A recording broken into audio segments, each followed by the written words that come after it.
देश के सबसे लोकप्रिय टीवी शो में आपका स्वागत है। मैं हूं आपके साथ प्रीति रघुनंदन। आज की कहानी बाबा अमरनाथ की है, लेकिन दृश्यम उनका नहीं, वहां से करीब 1000 किलोमीटर दूर हिमालय के एक गुमनाम कंदरा का है। बाबा बर्फानी की कहानी सभी जानते हैं। मान्यता के मुताबिक महादेव ने पार्वती जी को उस कंदरा में अमरत्व की कहानी सुनाई थी। उस गुफा में पाए जाने वाले 2 कबूतर और हर साल प्रकट होने वाले बर्फ के शिवलिंग यानी बाबा बर्फानी को इस कहानी का सबसे बड़ा साक्ष्य बताया जाता है। लेकिन मौजूदा अमरनाथ से 1000 किलोमीटर दूर हिमालय की एक गुमनाम कंदरा में एक और बाबा बर्फानी प्रकट हो रहे हैं। पिछले कुछ सालों से वहां हलचल बढ़ी है और उससे जुड़ी आस्था इतनी बढ़ती जा रही है कि लोग उन्हें बाबा बर्फानी का नया अवतार बताने लगे हैं। लेकिन हर बर्फ का शिवलिंग बाबा अमरनाथ नहीं बनता। लेकिन उस गुमनाम कंदरा में कुछ ऐसा हो रहा है जिसे देख बड़े से बड़े आचार्य और धर्म के जानकार भी हैरत में हैं।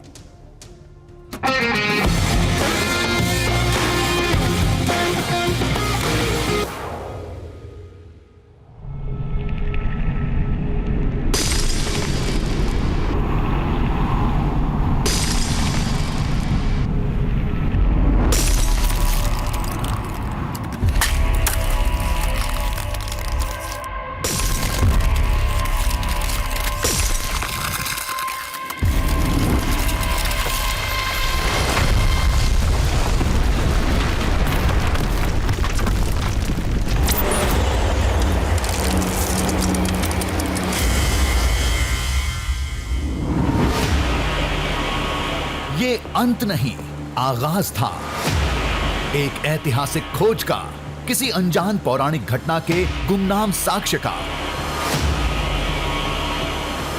कोई कहता है वो चमत्कार है, तो कोई उसे कुदरत के बदलाव का नाम देता है।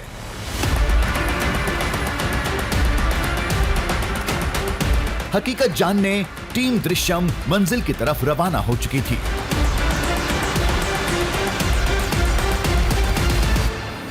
भारत चीन सीमा पर हिमालय की गोद में एक अजीब सी हलचल देखी गई है। बताया जा रहा है कि चट्टानों का सीना चीरकर बर्फ का एक शिवलिंग जन्म ले रहा है। वहां एक छोटा सा गांव भी है और गांव के लोग उसे बाबा बर्फानी का नया अवतार बताते हैं।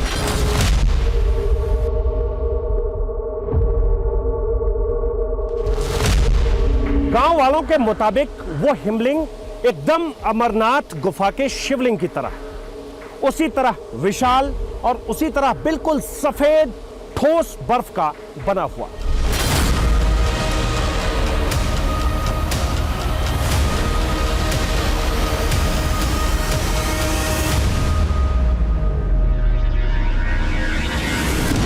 क्या ये कुदरत के किसी बड़े बदलाव का संकेत है या कोई ऐसी पौराणिक कथा का साक्ष्य जन्म ले रहा है जिसके बारे में या तो कोई नहीं जानता या फिर वक्त के साथ उसे भुला दिया गया।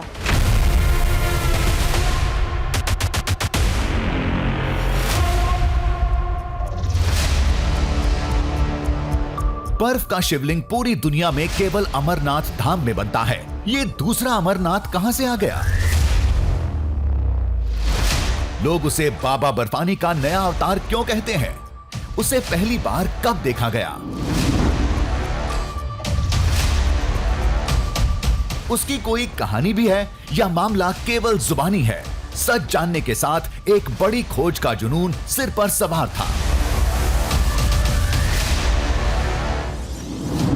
जो हमें दिल्ली से मीलों दूर भारत चीन सीमा के करीब नीति गांव लेकर चला गया।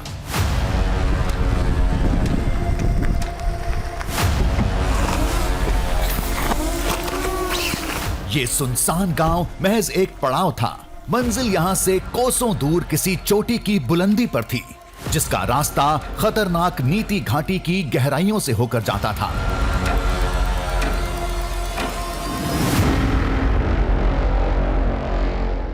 नीति गांव, जिसे हिंदुस्तान का आखिरी गांव कहते हैं, और अब इसका नाम बदल गया है। कुछ दिन पहले से लोग अब इसे हिंदुस्तान का पहला गांव कहते हैं।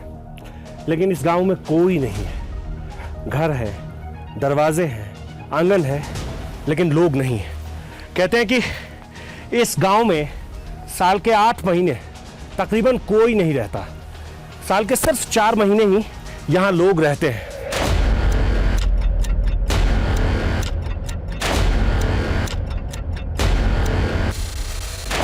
शीतकाल में जब ज्यादातर ग्रामीण नीचे सुरक्षित इलाकों में पहुंच जाते हैं, तभी उस चोटी पर बर्फ के शिवलिंग का जन्म होता है। यही वजह है कि महादेव के उस रूप की तस्वीर या कहानी दुनिया से छुपी रहती है।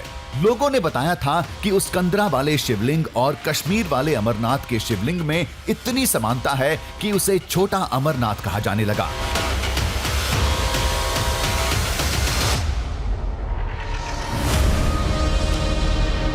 नीति गांव से छोटा अमरनाथ जाने के लिए ये जो आप ऊंची पहाड़ी देख रहे हैं, इसे पार करना होगा और इसे पार करने के बाद हम पहुंचेंगे छोटा अमरनाथ के करीब।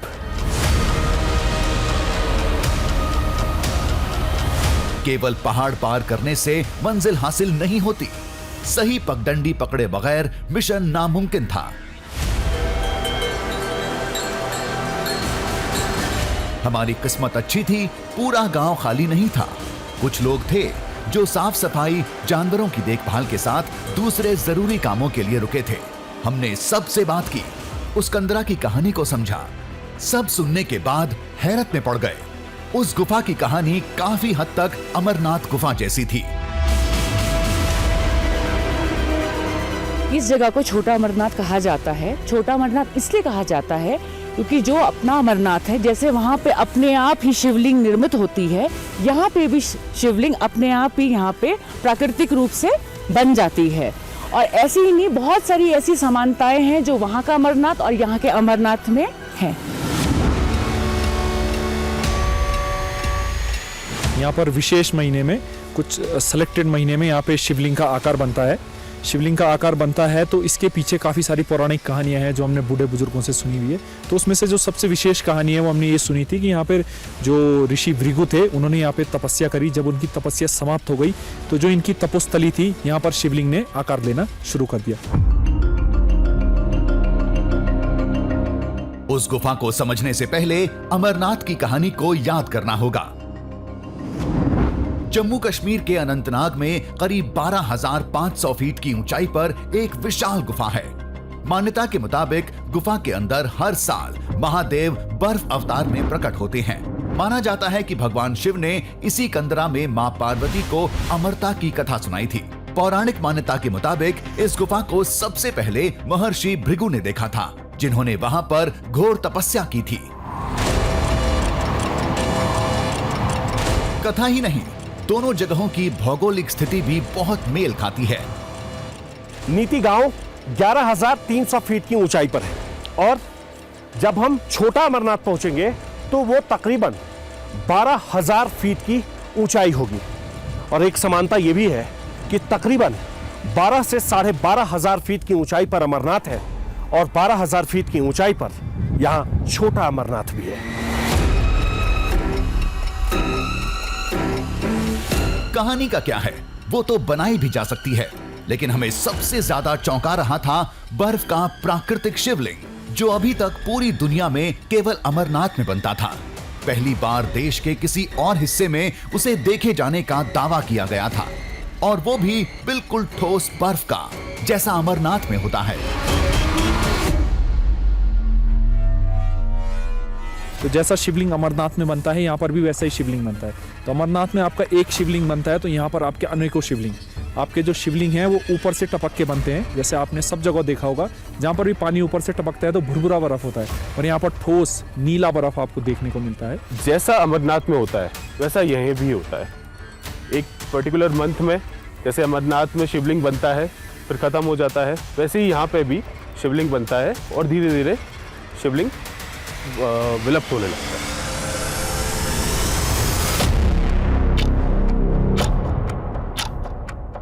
क्या वाकई दावा सही होगा? क्या उस कंदरा में बर्फ का शिवलिंग बनता है? अगर नहीं तो लोग उसे छोटा अमरनाथ क्यों कहते हैं? बाबा बर्फानी के नए अवतार जैसा नाम क्यों दिया जाता है? ये जानने के लिए हमें नीति घाटी में उतरना ही पड़ेगा। पहाड़ों को पार करके उस कंदरा तक पहुंचना होगा, जिसे स्थानीय भाषा में तिम्मरसैण महादेव कहा जाता है।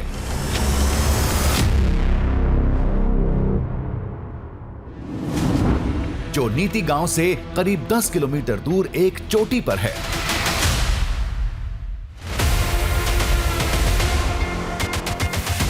दस किलोमीटर की दूरी सुनने में छोटी लगती है, लेकिन इन कच्चे रास्तों पर एक एक कदम चलना किसी बड़ी मुसीबत से कम नहीं। अभी तो आगाज हुआ था। एक लंबा फासला तय करके दूर उस शिखर तक पहुंचना था। चुनौती वाकई बहुत बड़ी थी।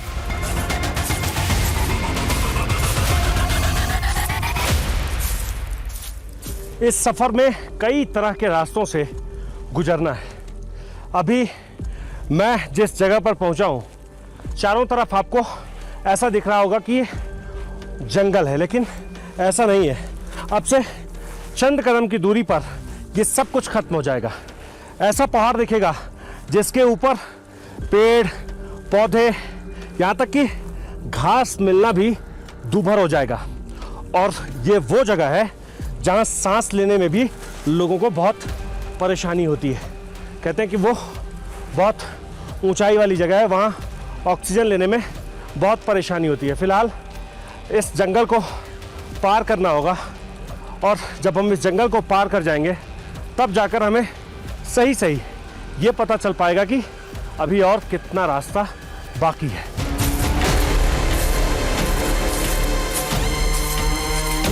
मुश्किलों की तो हमें आदत है, लेकिन बाबा बर्फानी के नए अवतार को लेकर दिमाग सवालों में उलझा था। उसे पहली बार किसने देखा, कब पता चला, कब से देखा जा रहा है, ये तमाम पूछताछ हमने गांव वालों से की थी।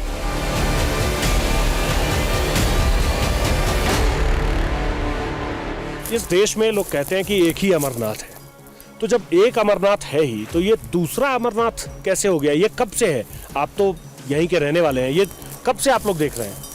ये जो है कि 56 साल मेरे उम्र हो चुका है, और जो है कि 40 साल से ऊपर मैंने जो है कि महादेव को यहीं भी देखा है। भगवान के अलग अलग लीलाएं होते हैं, देश और विदेश में देखो। बोले शंकर भगवान की तो तीन आंखें, उसके अपने अपने लीले हैं। और जो है कि मैं 40 साल से ऊपर जो है कि हो चुका मेरे को, मैंने ऐसे देखा अमरनाथ जी को। आप 40 साल से वहाँ जा रहे हैं? जी, मैं 40 साल से जाता हूँ। तो लोग ये 40 साल से उस जगह को छोटा अमरनाथ कहते हैं? हाँ, उस जगह को छोटा अमरनाथ कहते हैं, और जो है कि उर्फ उसमें जो है कि टेमरचंद महादेव भी कहते हैं।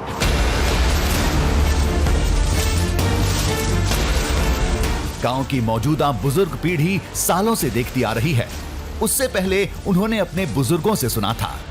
इस तरह से छोटा अमरनाथ की कहानी 100 साल से भी पुरानी लगती है। आपको इसके बारे में कोई अंदाजा है कि ये कब से होगा वहाँ, ये अमरनाथ कब से है?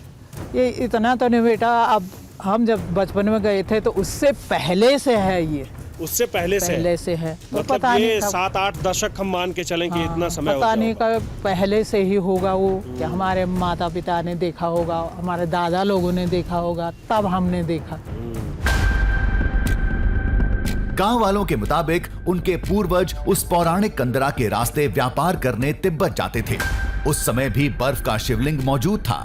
लोग वहां पूजा करने के बाद ही सीमा पार करते थे।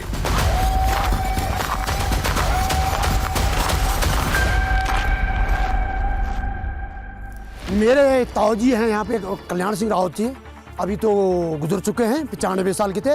तो उनने बताया कि बेटा इसको जो है कि हमने जो है कि 63 से पहले मैं जब तिब्बत व्यापार करता था, उससे पहले भी लोग जो है कि भोले के पास चले जाते, जब जो है कि जब इस तरफ से भारत और तिब्बत का व्यापार चलता था उस समय में भी हुआ? उस समय में भी जाते। वो कहता है कि हम पहले प्रणाम करके जाते कि प्रभु आपके आशीर्वाद से हम तिब्बत जा रहे हैं।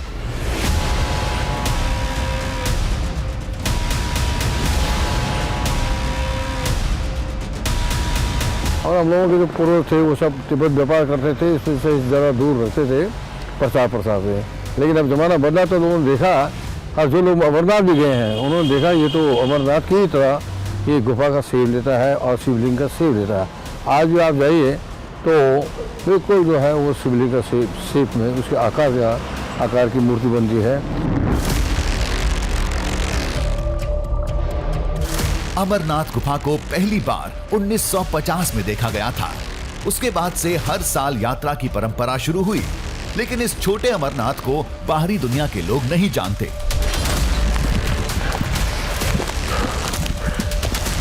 आगे की चढ़ाई कठिन थी।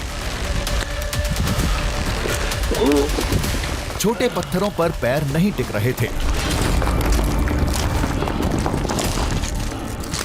लेकिन हमने कोशिश जारी रखी।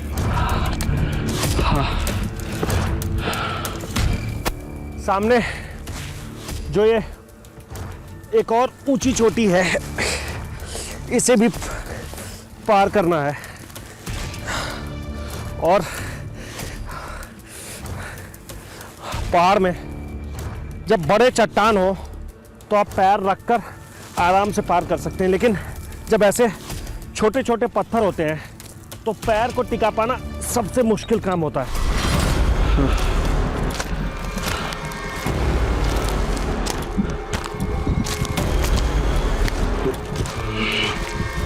छोटे पत्थरों का सफर खतरनाक होता है। उसका एहसास उस समय हुआ जब एक हादसा हमें छू कर निकल गया।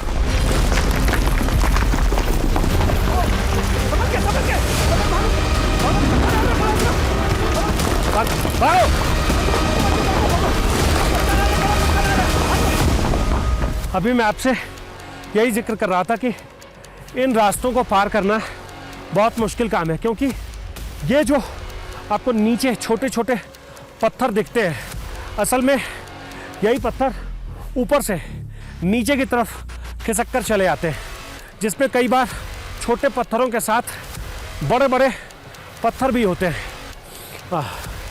अभी तो बस बाल बाल बच गए। बहुत मुश्किल काम है, बहुत आराम से चलना होगा, बहुत आराम से चलना होगा।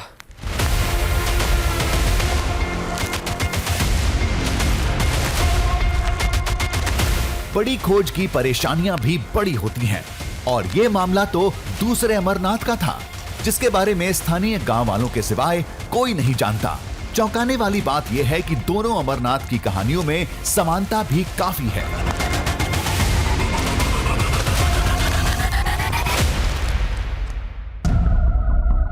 अमरनाथ की कंदरा में ठोस बर्फ का शिवलिंग प्रकट होता है।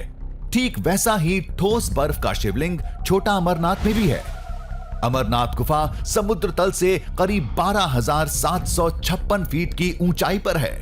छोटा अमरनाथ की गुफा भी करीब इतनी ही ऊंचाई पर है। भृगु ऋषि ने वहां भी तप किया था। ठीक यही कहानी यहां भी सुनने को मिलती है।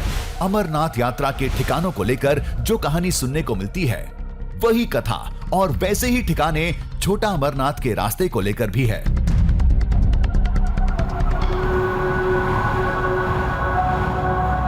अमरनाथ को लेकर कहानी है कि भगवान शिव जब अमरनाथ गुफा की तरफ बढ़ते चले जा रहे थे तो उन्होंने सबसे पहले नंदी को एक स्थान पर छोड़ दिया, फिर आगे बढ़े। वहां उन्होंने जटा से चंद्रमा को अलग किया, फिर आगे बढ़े। उसके बाद गले में जो वो सर्प रखते हैं, जो सर्प विराजते हैं, उस सर्प को उन्होंने किनारे किया। ऐसे करने के बाद वो अमरनाथ गुफा पहुंचते हैं। सबसे आखिर में कहते हैं कि वैसे ही उत्तराखंड के छोटा अमरनाथ जाते वक्त भगवान शिव ने इसी जगह पर नंदी को छोड़ दिया था। इसीलिए नीति गांव से आगे और छोटा अमरनाथ के बीच में इस जगह को लोग आज की तारीख में भी नंदी वन के नाम से जानते हैं।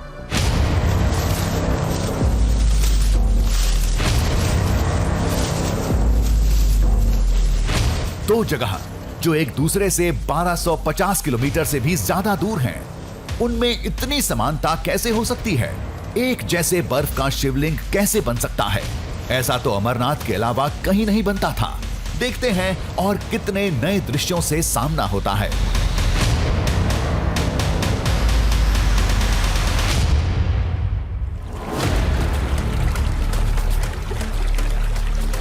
ये आप देख रहे हैं, इसे पंच केदार कहते हैं, और कहते हैं कि एक ही जगह पर 5 अलग अलग स्थानों से पानी निकलता है। 1, 2, 3, 4 और 5। ऐसा माना जाता है कि पांचों जगह से, कहीं से ताम्रपत्र में रखा हुआ पानी, कहीं से दूध का एक हिस्सा, कहीं से दही का एक हिस्सा, कहीं से गंगाजल का एक हिस्सा निकल कर आता है। और ऐसा माना जाता है कि जब आप टिम्बरसेन महादेव जाते हैं, छोटा अमरनाथ तक जब आप पहुंचते हैं, तो उससे पहले आपको यहीं से होकर गुजरना होता है।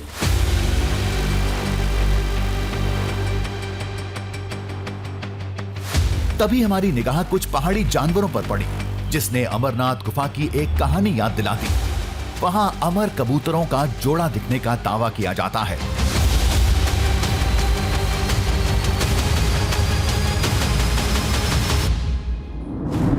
कहानी के मुताबिक महादेव अमरत्व की कथा सुनाने के लिए मां पार्वती को अमरनाथ गुफा ले गए थे।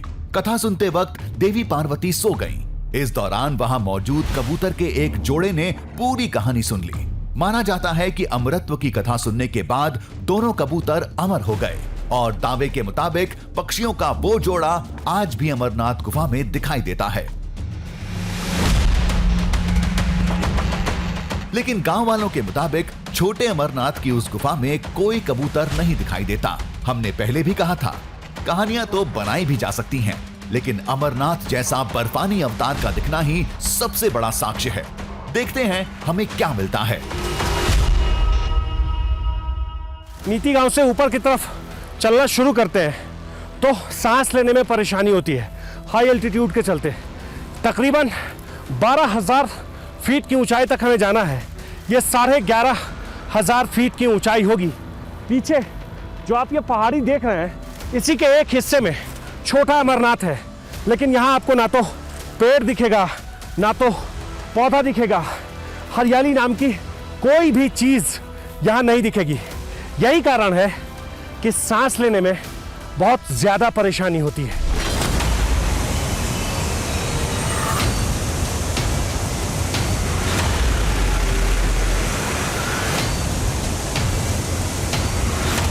सामने नदी की धारा थी, जिसमें बर्फ के छोटे टुकड़े तैर रहे थे, यानी वो कंदरा अब ज्यादा दूर नहीं थी।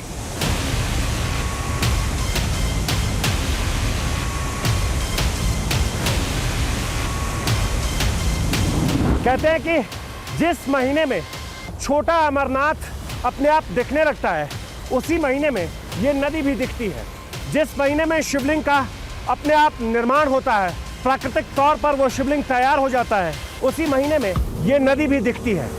और मान्यता तो ये भी है कि भगवान शिव अपनी जटा से दूध छोड़ते हैं, वही नदी का रूप लेकर आगे की तरफ बढ़ती है। सफर में पहली बार बर्फ से सामना हुआ, जो बहुत छोटे पैमाने पर थे। वो गुफा अब बहुत दूर नहीं थी। ऐसे में बर्फ का शिवलिंग कैसे मिलेगा? कहीं हम झूठे दावे के शिकार तो नहीं हो गए?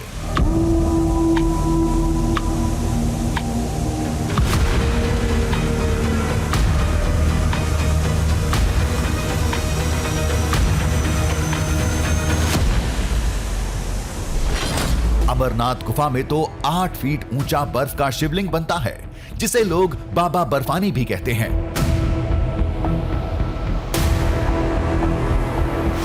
कुछ दूर और आगे बढ़े तो उस पौराणिक कंदरा की पहली झलक मिली। थोड़ी और मेहनत करनी है।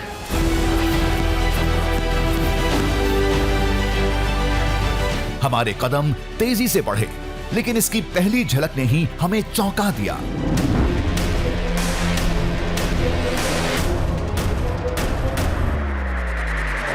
एक बात गौर की आपने, इस गुफा को छोड़ आसपास बर्फ का कहीं नामो निशान नहीं था।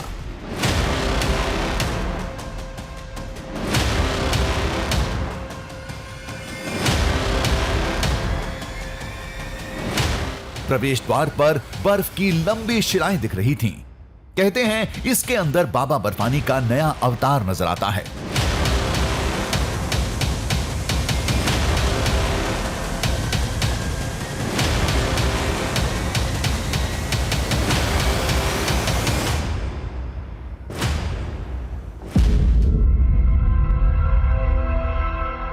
धाम के करीब गांव वालों ने सुरक्षा के लिए सलाखें लगा रखी थीं।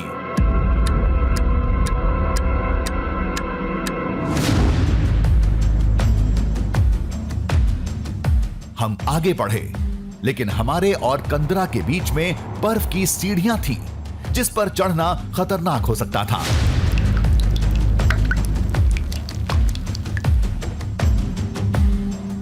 रास्ता बनाने के लिए हमने बर्फ तोड़ना शुरू किया।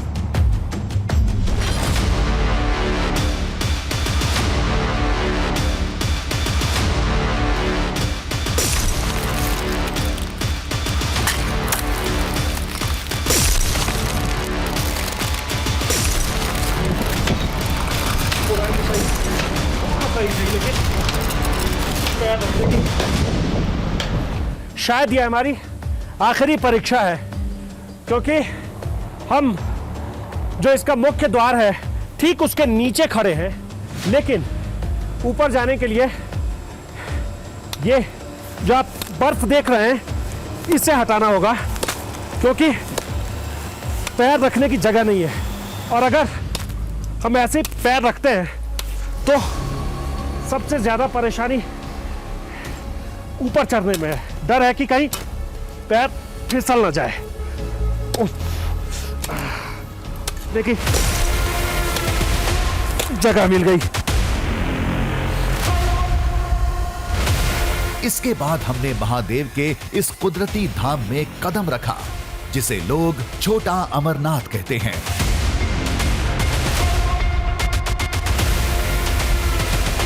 धाम के बाहर का दृश्य अद्भुत था। कुदरत की कलाकारी ने हैरत में डाल दिया था।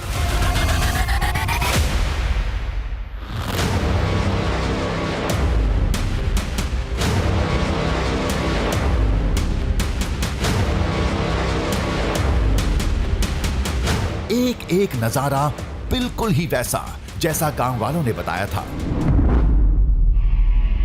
बहुत बड़ी गुफा है। उसके जो शिवलिंग से बर्फ की जो धाराएं गिरती है, जो मतलब बर्फ से जो शिवलिंग बनते हैं, वो तो ऐसे लगता है जैसे शिव जी के जटा से जो पानी गिरता है ना, गंगा की धारा, ऐसी वहाँ पे भी है। बहुत सुंदर जगह है। कंदरा की बाहरी दीवारों पर बर्फ की आकृतियां कलाकृति जैसी लग रही थीं। इनमें से कुछ ऐसी आकृतियां थीं जो देखने में शिवलिंग जैसी लग रही थीं।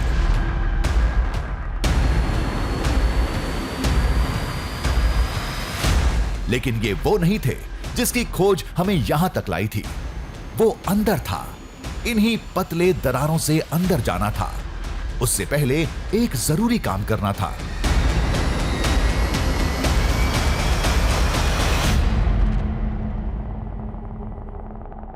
यहाँ तापमान 2 से 3 डिग्री के बीच में है।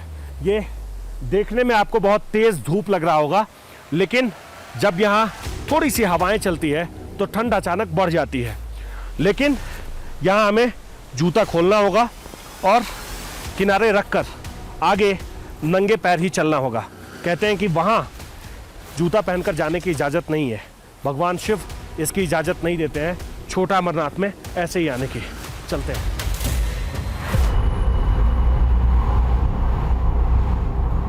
बर्फ पर नंगे पैर चलना, नुकीले बर्फ से खुद को बचाना थोड़ा मुश्किल था। फिर हम किसी तरह कंदरा में दाखिल हो गए।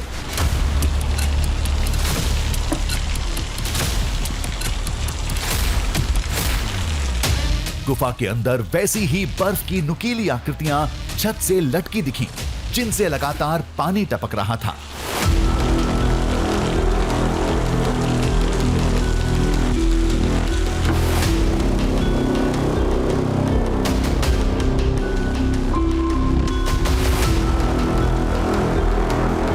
थोड़ा और आगे बढ़े तो आगे के नजारे ने चौंका दिया।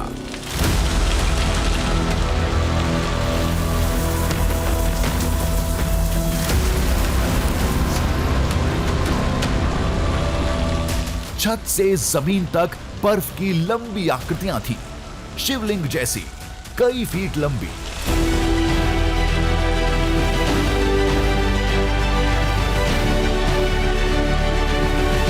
ऐसी आकृतियों की तादाद एक नहीं, सैकड़ों में थी। गिनना मुश्किल था। अद्भुत नजारा था ये।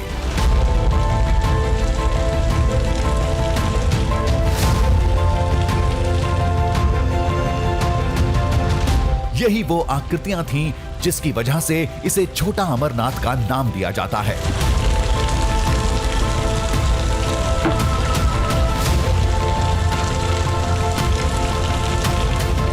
आप सामने ये जो देख रहे हैं, इसे ही भगवान शिव का रूप माना गया है। कहते हैं कि कहीं भी अगर ऊपर से नीचे की तरफ पानी टपकता है तो बर्फ भुरभुरा सा होता है, लेकिन यहाँ ऐसा नहीं है। बिल्कुल ठोस रूप में यहाँ आपको ये दिखेगा। और कहते हैं कि ये भगवान शिव का रूप है।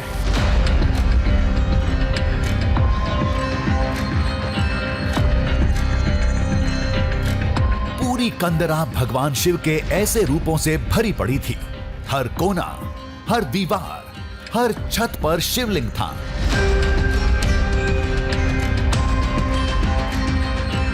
इस जगह पर, जिसे छोटा अमरनाथ कहते हैं, यहाँ 1008 शिवलिंग है।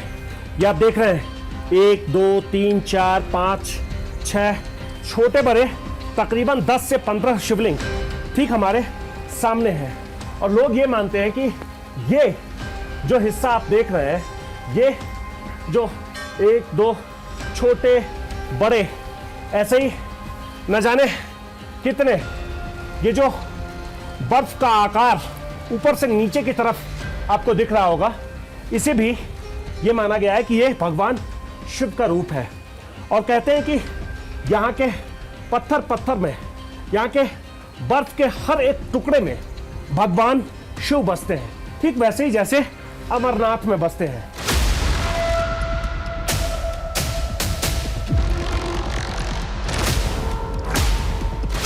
लेकिन दावा था कि इस कंदरा में ठीक अमरनाथ के जैसा शिवलिंग बनता है। इस जगह को छोटा अमरनाथ कहा जाता है। छोटा अमरनाथ इसलिए कहा जाता है क्योंकि जो अपना अमरनाथ है, जैसे वहाँ पे अपने आप ही शिवलिंग निर्मित होती है, यहाँ पे भी शिवलिंग अपने आप ही यहाँ पे प्राकृतिक रूप से बन जाती है। और ऐसे ही नहीं, बहुत सारी ऐसी समानताएं हैं जो वहाँ का अमरनाथ और यहाँ के अमरनाथ में हैं।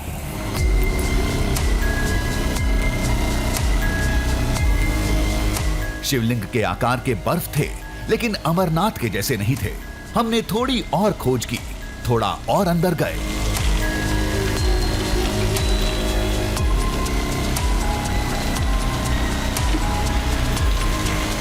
फिर वो हमारे सामने था।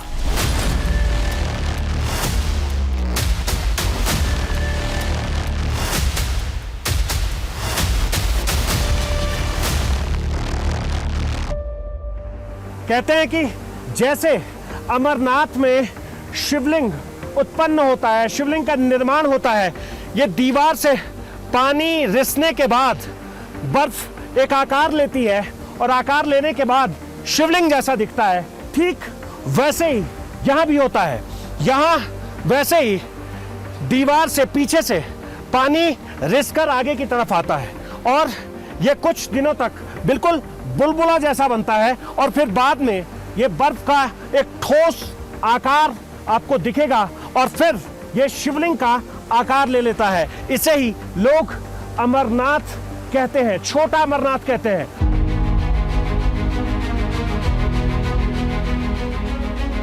ये आकृति वाकई काफी हद तक कश्मीर के अमरनाथ जैसी थी, एकदम वैसी ही ठोस बर्फ की।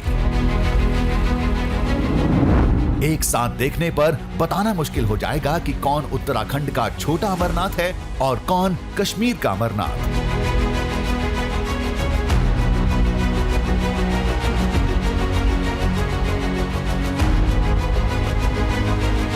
अमरनाथ में कहते हैं कि 9 से 10 फीट तक का शिवलिंग बनकर तैयार हो जाता है, लेकिन यहाँ 4 फीट तक का शिवलिंग ऐसे ही बनकर तैयार हो जाता है। ये आपको ऊपर से कैमरे में आपको भले ही ये देखने में छोटा लग रहा हो, लेकिन यकीन मानिए 4 फीट लंबा ये शिवलिंग है। और कहते हैं कि यही कारण है कि इसे छोटा अमरनाथ कहते हैं।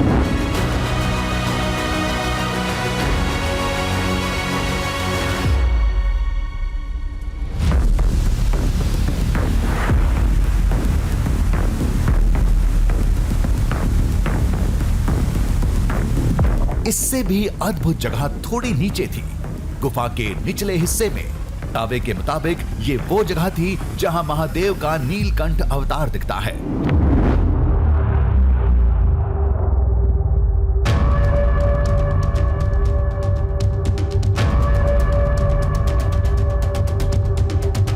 आप यहां से लेकर, इस हिस्से में यहां से लेकर और इसके आखिर तक आप जब देखेंगे तो ये पूरा नीला दिख रहा होगा।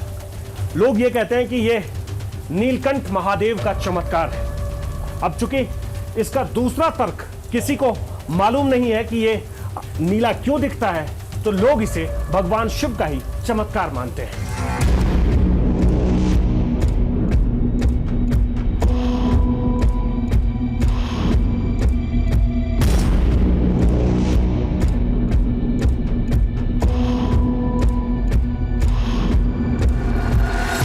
बर्फ नीला क्यों दिखता है?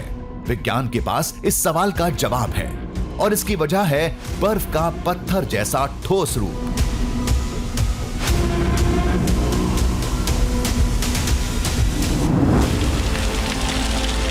अब टपकते पानी वाली इस जगह में अमरनाथ गुफा जैसे ठोस बर्फ वाले शिवलिंग क्यों बनते हैं? इसी सवाल में इस कंदरा का रहस्य छुपा है। आप ये देख रहे हैं, ये बिल्कुल ठोस बर्फ है, बिल्कुल ठोस बर्फ, और इसकी लंबाई तकरीबन 6 फीट से ज्यादा है। और अगर इसे आप तेजी से इस पर धक्का मारेंगे, बहुत तेज जब इस पर धक्का लगाएंगे, हो सकता है तब जाकर ये गिर जाए। इसके अलावा इसके गिरने की कोई संभावना नहीं है। ऐसा लगता है जैसे आप अपने घरों में डिजाइन के लिए कुछ लगाते हैं ना, जैसे आप अगर बगल में देखेंगे तो ऐसा लगेगा जैसे आप अपने घर में पर्दा लगाते हैं, ठीक ये वैसा ही पर्दा है, बिल्कुल बर्फ का पर्दा।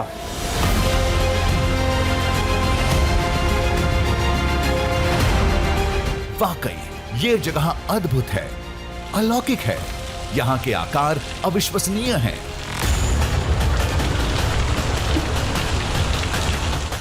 नंगे पैर बहुत देर टिकना कठिन था, पैर सुन्न पड़ चुके थे। हमने कंदरा के बाहर का रुख किया।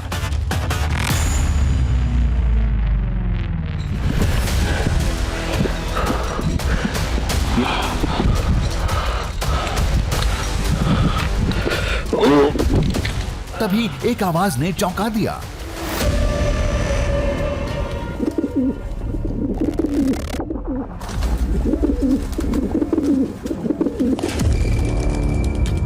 हमें तो विश्वास ही नहीं हो रहा था। ये तो कबूतर जैसे किसी पक्षी की आवाज लग रही थी, लेकिन ये कैसे हो सकता है? ये कैसी आवाज सुनाई पड़ रही है अचानक? अचानक ये आवाज कहां से आई?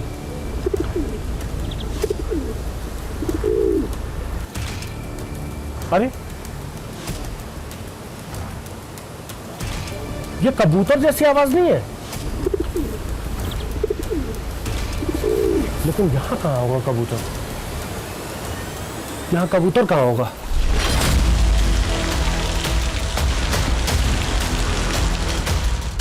हमारी सोच, समझ और अनुमान सब गलत साबित हुए।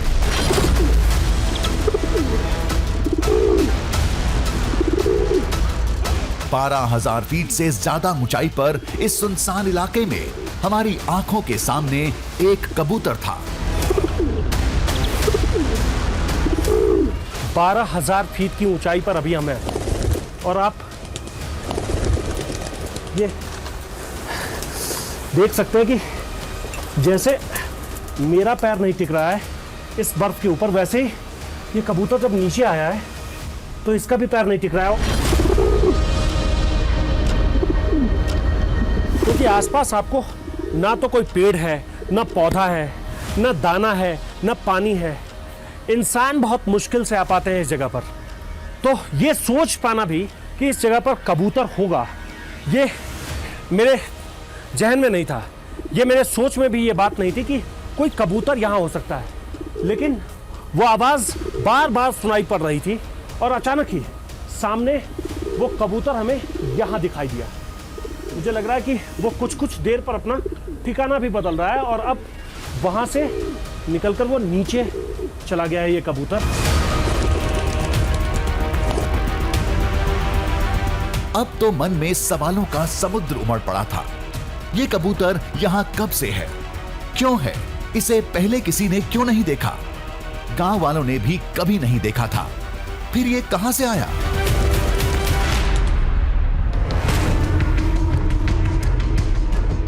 ये कंदरा, जिसे लोग छोटा अमरनाथ कहते हैं, इसकी कहानी तो अब कश्मीर के अमरनाथ जैसी होने लगी थी।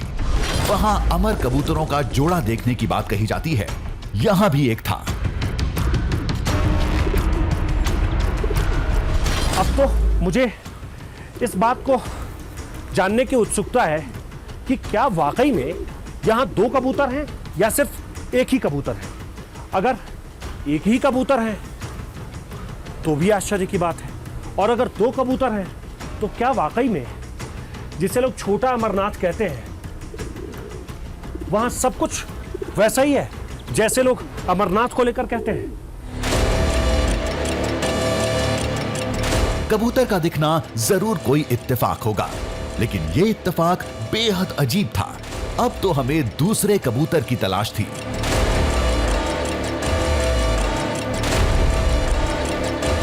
दूसरा तो नहीं मिला, इसके चक्कर में पहला भी कंदरा में कहीं गुम हो गया। मेरे मन में यह चल रहा था कि क्या अगर एक कबूतर यहां है तो दूसरा भी यहां होगा, लेकिन नहीं। मैं दूसरे को ढूंढने की कोशिश में ही रहा और पहला कबूतर भी आंखों के सामने से चला गया। अब वो भी आंखों के सामने नहीं है, पता नहीं कहां गया होगा। छोटा अमरनाथ कहे जाने वाली गुफा में जहां बर्फ का शिवलिंग हर साल बनने का दावा किया जाता है, जिसे बाबा बर्फानी का नया अवतार बताया जाता है, वहां कबूतर पूरे साल रहते हैं या केवल शिवलिंग बनने वाले समय दिखाई देते हैं? ये कहां से आते हैं, कहां रहते हैं, कैसे जिंदा रहते हैं? कई सवाल थे। फिलहाल हम सभी सवालों को कंदरा में छोड़ बाहर निकल गए।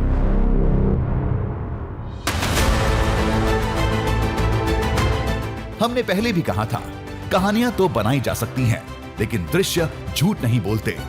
जब पूरे इलाके में बर्फ नहीं होती, तब इस कंदरा में बर्फ का शिवलिंग मिलना एक रहस्य है, जिसकी वजह से स्थानीय लोग इसे छोटा अमरनाथ कहते हैं, जिसकी कहानी भी अमरनाथ की गुफा से मेल खाती है।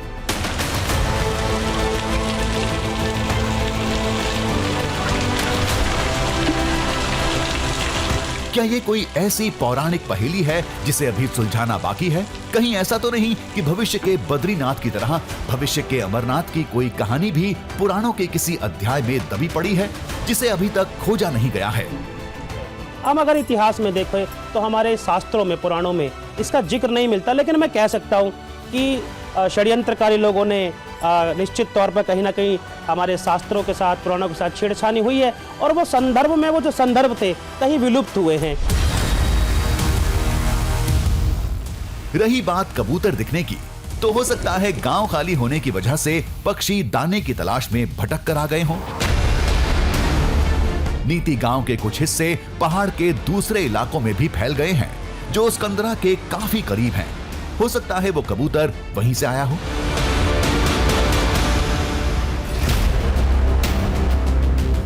कई अगर मगर के बीच इस बात में कोई शक नहीं है कि ये पौराणिक गुफा और यहाँ का नजारा एक अद्भुत दृश्यम है। इसकी कहानी लोगों के बीच जानी चाहिए। हमारी यही कोशिश थी और हम इसमें कामयाब रहे।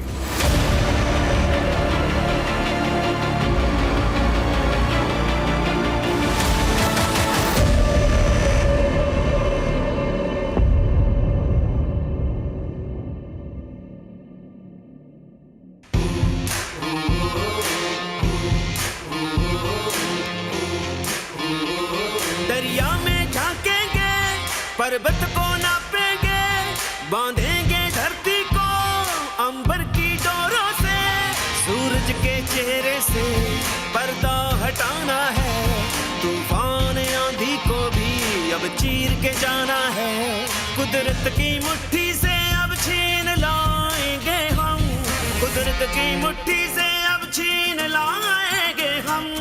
दृश्यम दृश्यम दृश्यम दृश्यम दृश्यम दृश्यम